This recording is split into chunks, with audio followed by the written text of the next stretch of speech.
Hi, all, and welcome to the Lunchtime Vlogs, and welcome to another crazy Hot Mess Monday. Today, I am just going to touch on toxic people as the subject for today's conversation. Hope you've been enjoying the vlogs and that you continue to watch. I am also working on building up my backup account, which I've tagged it the Sleep Experiment. I'm trying out some ASMR type stuff to see if I can build up that channel, but I won't spread that from here to there. So that's what I've been working on over the weekend. So today I am going to touch on toxic people and the 12 things they do and how to deal with them. So we've all had toxic people dust us with their poison. Sometimes it's more like a drenching. Difficult people are drawn to the reasonable ones, like myself. And all of us have likely had or have at least one person in their lives who us bend, sorry, have us bending over backwards. It kind of feels like barbed wire sometimes. It's just endless attempts to please them, only to never really get there. Their damage lies in their subtlety, in the way they kind of, I don't know how I want to word it. It's not them, it's me type feeling you're left with. Uh, Sometimes you're left feeling questioning your, I don't know, they'll call you like overreactiveness, or you're overly sensitive, or your tendency to misinterpret. And sometimes it leaves you feeling like you're the one who's crazy when it's actually the harmful behavior in minimizing their impact on us. So they do give some guidelines if you are dealing with a toxic individual in your life. And it could be a loved one, a coworker, an acquaintance. So it doesn't necessarily have to be a personal impact. It's kind of like even when you've set your boundaries and they're still there. I mean, like your interactions with them. They'll keep you guessing about which version of them you're going to be getting. Um, they'll manipulate, and a good example is, which is typically common in a workplace or relationships, where I left with 6 months worth of filling in for you, and I thought you'd appreciate the experience and the opportunity to learn your way around filing cabinets. Or how about another one like, I'm having a dinner party. Why don't you bring dinner for 10? What kind of a dinner party are you inviting me to if I'm feeding 10 of your closest friends? You don't owe anybody anything, and it doesn't feel like a favor, and you don't want it to feel like a favor because it's not. They don't own their own feelings. Rather than owning their own feelings, they'll act as though the feelings are yours, uh, like projection, or projecting their feelings and thoughts onto you. Um, how many times have you somebody looked at you and said, "Are you okay with me?" Or a bit more pointed, "I don't understand. Why are you angry with me?" Or you've been in a bad mood all day long. You'll find yourself justifying and defending, and often this will go around in circles because it's not about you. It's their feelings being projected onto you. So remember, you don't have to justify your feelings to anybody. And just kind of watch how your interactions go. Sometimes it leaves you a pause to think about, hey, was it really me? And I have no problem saying to somebody, look, today's just not a good day. And leave it at that. But stop feeling like you have to justify your feelings. It takes a lot of interpersonal work with yourself as well to establish an acceptance level. You don't have to defend your feelings to anybody but yourself. So let's see.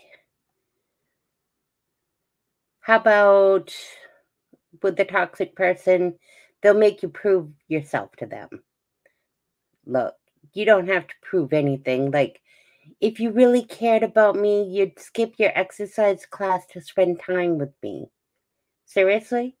Anybody in your life, if you're trying to keep a healthy regimen and they're asking you to give up something you do on a regular basis that is something that you've established for yourself, that's a pause moment. And I call a pause moment when, hey, look, these are my daily habits, or this is something I do for me, and you're asking me to skip it to spend time with you. People that want to spend time with you will make themselves available when it fits both. How about the ones that they never apologize? They'll lie before they ever apologize. People don't apologize for being wrong, or they're like people that don't feel that they have to apologize for being wrong, and they don't surrender. You can, how it's a good example. You've got oranges, you've got apples. You offer them an apple, and they say, I don't want an orange. Well, you didn't offer them the orange, you offered them the apple. Apples to oranges again. Even though you offered, but they're lashing. And instead of saying, oh, I'm sorry, they'll turn it around and focus it right back on you. How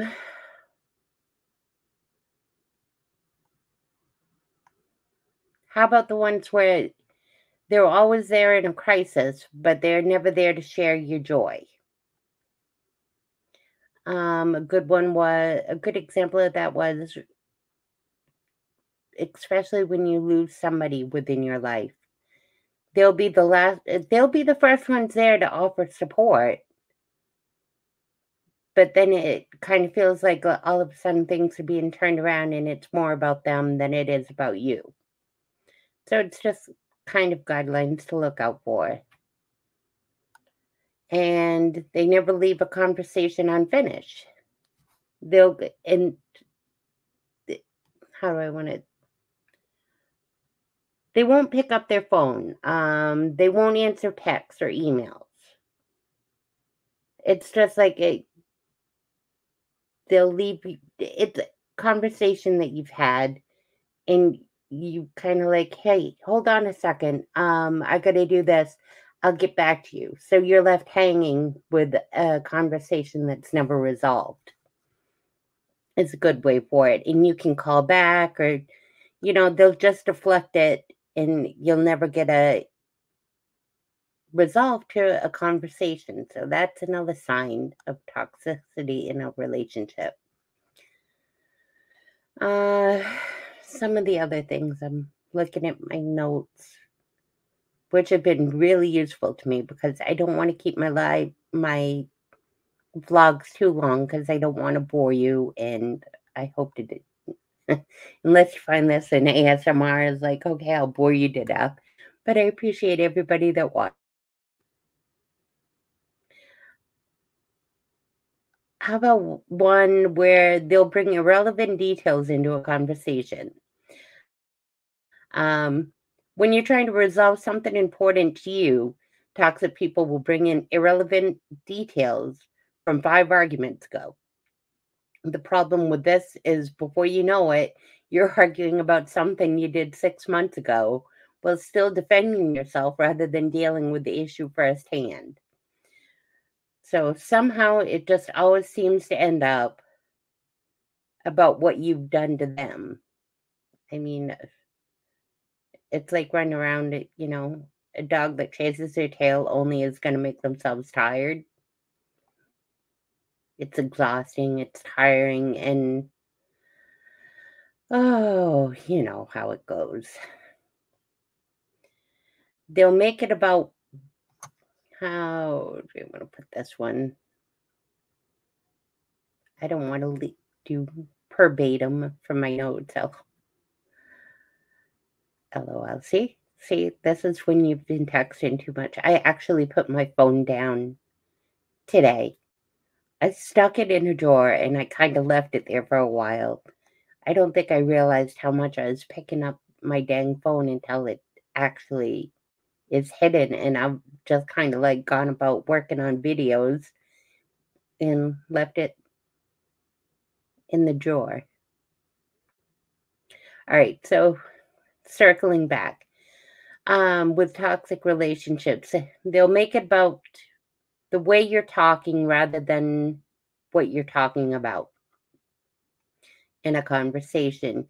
You might be trying to resolve an issue or get clarification. Before you know it, the conversation or an argument has moved away from the issue that was important to you and on the matter in which you were talking about. Rather, there is an issue with your manner or not, whether it's an issue with your manner or not. You'll turn around and you'll find yourself with the defendant tone again.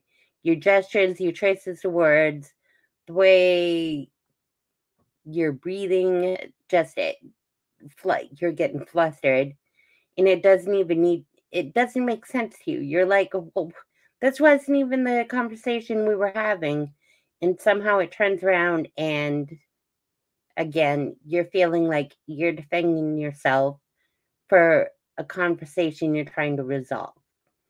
In those cases, it's better to table it, agree to disagree, and just end the conversation, because sometimes it's exhausting if you're trying to get something resolved and it just getting nowhere. They exaggerate a lot of points. You're always, you're never. It's hard to defend yourself against this form of manipulation. Toxic people have a way of drawing on the one time you didn't, or the one time you did, as evidence of your shortcomings. A friend doesn't need to point out your shortcomings. A coworker doesn't need to point out a flaw or this or that. If it's been addressed and they're bringing it to circle back around, you won't win. And you don't need to, because it's not about making them happy. Again, it's okay to be selfish about your own boundaries. And I did a vlog, 1 or 2 vlogs back, about setting boundaries and starting them. And you've got to have your personal belief in your boundaries. Otherwise, you have a tendency to kind of drop it and let them push those boundaries. And when you give an inch, they're trying to get a mile. So, just be around. Don't be around. Be mindful of what's going on. They tend to be very judgmental. We all get it wrong sometimes, but toxic people will make sure you know it. They'll judge you and try to take a swipe at your self-esteem, suggesting that you're less than because you made a mistake. We're all allowed to get wrong. We're all allowed to get things wrong now and then. But unless we've done something that affects them, nobody has the right to stand in judgment. And I'll say it this is one firm thing that I stand with. Nobody gets to judge me. There's only one person. It's between me and God. And that's my belief. And I keep that very close in my mind when I'm getting into conversations with people. You can have whatever say you want, but in the end, it's between me and God. So if you want to provide forgiveness, if you want to forgive me, if you want to forgive them, that's between you, or that's on you. So some people can't be pleased, and some people won't be good for you. And many times that will have nothing to do with you. I know it sounds very confusing, but it's like an unnecessary crazy in your life. Be confident, be, you know, be confident is one of the biggest things. And own your own faults, your own quirks, and the things that make you shine. You don't need anyone's approval, but to remember that if someone is working hard to manipulate, it's probably because they need your qualities more than they realize. So you don't always have to give, but if you do, don't let it cost too high of a price for you. So I hope you've enjoyed this, and we will see you tomorrow for Tuesday's vlog. I hope you all have a fabulous Monday, and hang in there. The weekend comes quicker than we see. Have a great day. Bye-bye.